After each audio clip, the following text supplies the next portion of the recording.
ರಾಜ್ಯದಲ್ಲಿ ಪ್ರಕಟಗೊಂಡ ಎಸ್ಎಸ್ಎಲ್ಸಿ ಪರೀಕ್ಷೆ ಫಲಿತಾಂಶದಲ್ಲಿ ಕೋಲಾರ ನಗರದ ಚಿನ್ಮಯ ವಿದ್ಯಾಲಯ ಶಾಲೆಯ ವಿದ್ಯಾರ್ಥಿನಿ ಜೀವಿತಾ ಅವರು 625ಕ್ಕೆ 621 ಅಂಕಗಳನ್ನು ಪಡೆಯುವ ಮೂಲಕ ಉತ್ತಮ ಸಾಧನೆಯನ್ನ ಮಾಡಿದ್ದಾರೆ. ಕೋಲಾರ ನಗರದ ಜಯನಗರದ ನಿವಾಸಿಗಳಾದ ವಕೀಲ ನಾಗರಾಜ್ ಹಾಗೂ ಶಿಕ್ಷಕಿ ಶೋಭಾದೇವಿ ಅವರ ಪುತ್ರಿಯಾಗಿರುವಂತಹ ಜೀವಿತಾ ಅವರು ಶಾಲೆಯಲ್ಲಿ ಶಿಕ್ಷಕರ ಪಾಠವನ್ನು ಆಲಿಸುತ್ತಾ ಶಿಕ್ಷಕರ ಮಾರ್ಗದರ್ಶನದಿಂದಲೇ ಟ್ಯೂಷನ್ಗೆ ಹೋಗದಿದ್ದರೂ ಕೂಡ 621 ಅಂಕಗಳನ್ನು ಗಳಿಸುವ ಮೂಲಕ ಮೆಚ್ಚುಗೆಗೆ ಪಾತ್ರಳಾಗಿದ್ದಾಳೆ.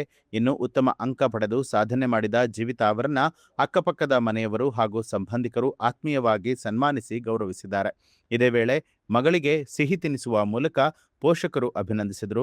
ಈ ವೇಳೆ ಮಾತನಾಡಿದಂತಹ ವಿದ್ಯಾರ್ಥಿನಿ ಜೀವಿತಾ ಅವರು 625ಕ್ಕೆ 625 ಅಂಕಗಳು ಬರುವಂತಹ ನಿರೀಕ್ಷೆ ನನ್ನದಾಗಿತ್ತು ಅಂತ ಹೇಳಿದ್ದು, ಮತ್ತೊಮ್ಮೆ ಮರು ಮೌಲ್ಯಮಾಪನಕ್ಕೆ ಅರ್ಜಿ ಸಲ್ಲಿಸುವಂತಹ ಯೋಜನೆಯನ್ನ ಹೊಂದಿದ್ದೇನೆ ಅಂತ ಹೇಳಿದ್ದಾರೆ. ಇನ್ನು ತನ್ನ ಸಾಧನೆಗೆ ಶಿಕ್ಷಕರ ಮಾರ್ಗದರ್ಶನ, ಪೋಷಕರ ಬೆಂಬಲವೇ ಕಾರಣ ಅಂತ ಹೇಳಿ ಸಂತಸವನ್ನ ವ್ಯಕ್ತಪಡಿಸಿದ್ದಾರೆ. ಒಳ್ಳೆ ಮಾರ್ಕ್ಸ್ ತಗೊಂಡಿದ್ದಾರೆ, ಬಟ್ ನನಗೆ 625 ಬರುತ್ತೆ ಅನ್ಕೊಂಡಿದ್ದೆ. ಸ್ವಲ್ಪ ಒಂದು 4 ಮಾರ್ಕ್ಸ್ ಕಡಿಮೆ ಆಗಿದೆ. ಇಲ್ಲಿ ಒಳ್ಳೆ ಪ್ರಯತ್ನನೂ ಕೂಡ ಖುಷಿ ಆಗಿದೆ. ಕ್ರೆಡಿಟ್ಸ್ ಎಲ್ಲಾನು ಆ ಶಾಲೆಗೆ, ಆ ಶಾಲಾ ಏನು ಶಿಕ್ಷಕರಿದ್ದಾರೆ ಆ ಶಿಕ್ಷಕರಿಗೆ ಮತ್ತೆ ಟೋಟಲಿ ಶಾಲಾ ಸಿಬ್ಬಂದಿಗೆ ಈ ಕ್ರೆಡಿಟ್ಸ್ ಎಲ್ಲ ಹೋಗ್ಬೇಕು ಸರ್. ನಾವು ಕೂಡ ಅವ್ರು ಫ್ರೀಯಾಗಿ ಓದ್ಲಿ ಅನ್ನೋ ಇಂಟೆನ್ಷನ್ ಮೇಲೆ ಚೆನ್ನಾಗಿ ಓದಮ್ಮ ನೀನು, ಏನಾದ್ರು ಅಕಸ್ಮಾತ್ ಏನಾದ್ರು ಮಾರ್ಕ್ಸ್ ಕಡಿಮೆ ಬಂತು ಪ್ರಿಪರೇಟರಿ ಆ ತರ ಇದ್ದಾಗ ಇಲ್ಲ ನೀನು ಎಫರ್ಟ್ ಆಗ್ತೀಯ, ಚೆನ್ನಾಗಿ ಔಟ್ ಆಫ್ ಔಟ್ ಬರುತ್ತೆ ಅಂತ ನಾವು ಕೋಆಪರೇಟ್ ಮಾಡ್ತಾ ಇದ್ವಿ. ಸೊ ಹಾಗಾಗಿ ಮಕ್ಕಳಿಗೆ ನಾನು ಹೇಳೋದು ಬೇಸಿಕಲಿ ಫ್ರೀಯಾಗಿ ಬಿಡ್ಬೇಕು. ಅವ್ರು ಏನು ಎಕ್ಸ್ಪೆಕ್ಟ್ ಮಾಡಿ ಓದಂತ ಸಂದರ್ಭದಲ್ಲಿ ಈಗ ಅದನ್ನ ನೀವು ಕಷ್ಟಪಟ್ಟು ಏನು ಓದಕ್ ಕೊಡ್ತಿದ್ರಿ, ನೀವು ಏನ್ ಶಾಲೆಗೆ ಹೋಗ್ತಾ ಇದ್ರಿ, ಸೊ ಶಾಲೆಗೆ ಹೋಗ್ತಕ್ಕಂಥ ಇಂಟೆನ್ಷನ್ ಏನು, ಸೊ ಆ ಇಂಟೆನ್ಷನ್ ಇಟ್ಕೊಂಡು ನೀವು ಚೆನ್ನಾಗಿ ಓದ್ಬೇಕು. ಅದ್ರ ಜೊತೆಗೆ ಏನ್ ತಂದೆ ತಾಯಿ ಎಫರ್ಟ್ ಹಾಕಿರ್ತಾರೆ, ಅವ್ರು ಕಷ್ಟಪಟ್ಟು ಏನೋ ಅವ್ರನ್ನ ಶಾಲೆಗೆ ಕಳಿಸ್ತಾರೆ.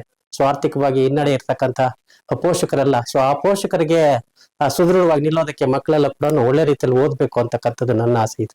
ಅದೇ ಅವ್ರು ನನ್ನ ಮಗಳ ಏನೋ ಒಂದು ಇಂಟೆನ್ಷನ್ ಏನಿದೆ ಅದೇ ಅವರು ಇದ್ರಲ್ಲಿ ಹೋಗ್ಲಿ ಅಂತಕ್ಕಂಥದ್ದು ನನ್ನ ಆಸೆ.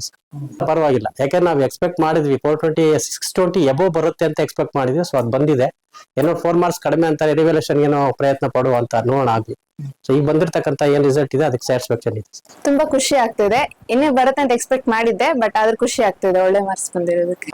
ಕನ್ನಡದಲ್ಲಿ 125, ಇಂಗ್ಲಿಷ್ ಅಲ್ಲಿ 100, ಮ್ಯಾಥ್ಸ್ ಅಲ್ಲಿ 100, ಹಿಂದಿಯಲ್ಲಿ 99, ಸೋಷಿಯಲ್ ಅಲ್ಲಿ 99 ಅಂಡ್ ಸೈನ್ಸ್ ಅಲ್ಲಿ 98 ಬಂದಿದೆ. ಎಕ್ಸ್ಪೆಕ್ಟ್ ಮಾಡಿದ್ದೆ ಇನ್ನೂ ಜಾಸ್ತಿನೇ ಬರುತ್ತೆ ಅಂತ ಎಕ್ಸ್ಪೆಕ್ಟ್ ಮಾಡಿದ್ದೆ. ಔಟ್ ಆಫ್ ಔಟ್ ಬರುತ್ತೆ ಅಂತ ಎಕ್ಸ್ಪೆಕ್ಟ್ ಮಾಡಿದ್ದೆ ನಾನು. ಎಲ್ಲ ಕಂಗ್ರಾಟ್ಸ್ ಮಾಡಿದ್ರು, ಆಕ್ಚುಲಿ ಖುಷಿ ಪಟ್ರು ಅವರು ಕೂಡ. ನಾನು ಅವ್ರ ಮಾರ್ಕ್ಸ್ ನೋಡಿ ಖುಷಿ ಪಟ್ಟೆ. ಅವತ್ತಿಂದ ಅವತ್ತೇ ಓದ್ಕೊಂಡಿದ್ದಕ್ಕೆ ತುಂಬಾ ಈಸಿ ಆಯ್ತು. ತುಂಬಾ ಜಾಸ್ತಿ ಸಿಲೆಬಸ್ ನಂಗೆ ಇಟ್ಕೊಂಡಿದ್ರೆ ಅವತ್ತಿಂದ ಅವತ್ತು ಕಂಪ್ಲೀಟ್ ಮಾಡ್ಕೊಂಡಿದ್ದಕ್ಕೆ ನಮ್ಗೆ ಈಸಿ ಆಯ್ತು. ಇಲ್ಲಾಂದ್ರೆ ಸ್ವಲ್ಪ ಕಷ್ಟ ಆಗ್ತೈತೆ ಏನೋ. ಬಟ್ ಪ್ರಿಪರೇಟರೀಸ್ ಮಾಡಿರೋದ್ರಿಂದ ಗವರ್ನಮೆಂಟ್ ಅವರು ಈಸಿ ಆಯ್ತು. ಅವರು ಕ್ವಶನ್ಸ್ ಯಾವ ತರ ಕೊಡ್ತಾರೆ ಅನ್ನೋದ್ರ ನಮ್ಗೆ ಐಡಿಯಾ ಸಿಗ್ತದೆ.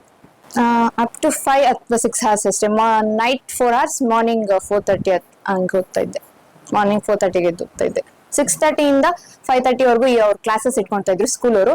ಸೊ ಅದು ಈಸಿ ಆಗ್ತಾ ಇತ್ತು. ನಮ್ ಸ್ಕೂಲ್ ಟೈಮ್ ಟೇಬಲ್ ನಮ್ಗೆ ಬೆಸ್ಟ್ ಆಗಿತ್ತು. ಮತ್ತೆ ಟೀಚರ್ಸ್ ಅಷ್ಟು ಸಪೋರ್ಟ್ ಮಾಡಿದ್ರು ನಮ್ಗೆ. ಪ್ರಿನ್ಸಿಪಲ್ ಸರ್ ಅಷ್ಟೇ ಹಾಗೂ ಟೀಚರ್ಸ್ ಅಷ್ಟೇ ಅವತ್ತಿಂದ ಅವತ್ತು ಓದಿ ಅಂತ ಅವರು ಸಪೋರ್ಟ್ ಮಾಡ್ತಾ ಇದ್ರು. ಏನೋ ಡೌಟ್ಸ್ ಇದ್ರು ಅವ್ರು ಅಷ್ಟು ಬೇಗ ಕ್ಲಿಯರ್ ಮಾಡ್ಕೊಡ್ತಾ ಇದ್ರು. ಪೇರೆಂಟ್ಸ್ ನಮ್ಮ ಅಪ್ಪ ಅಮ್ಮ ಲೈಕ್ ಯಾವ್ದಾದ್ರು ಪ್ರಿಪರೇಟರಿಗಳಲ್ಲಿ ನಾವು ಮಾಡ್ಸಿರೋ ಪ್ರಿಪರೇಟರಿಗಳಲ್ಲಿ ಏನೋ ಮಾರ್ಕ್ಸ್ ಒಂದ್ ಸ್ವಲ್ಪ ಕಡಿಮೆ ಬಂದ್ರು ಫೀಲ್ ಆಗ್ತದೆ. ಬಟ್ ಆದ್ರೆ ಅವರು ಇನ್ನೂ ಬರುತ್ತೆ, ಹಿಂಗ್ ಮಾಡಕ್ ಆಗತ್ತೆ ಅಂತ ಹೇಳ್ಬಿಟ್ಟು ಸಪೋರ್ಟ್ ಮಾಡಿದ್ರಿಂದಾನೆ ನನ್ಗೆ ಇವತ್ತು ಎಷ್ಟು ಮಾರ್ಕ್ಸ್ ಬಂದಿರೋದು. ಟೀಚರ್ಸ್ ಮತ್ತೆ ಪೇರೆಂಟ್ಸ್ ಸಪೋರ್ಟ್ ಇಂದಾನೆ ನಂಗೆ ಇಷ್ಟು ಬಂದಿರೋದು. ನಮ್ಮ ಫ್ಯಾಮಿಲಿ ಸಪೋರ್ಟ್ ಇಂದಾನೆ ಎಷ್ಟು ಬಂದಿರೋ ಮಾರ್ಕ್ಸ್ ನನ್ಗೆ.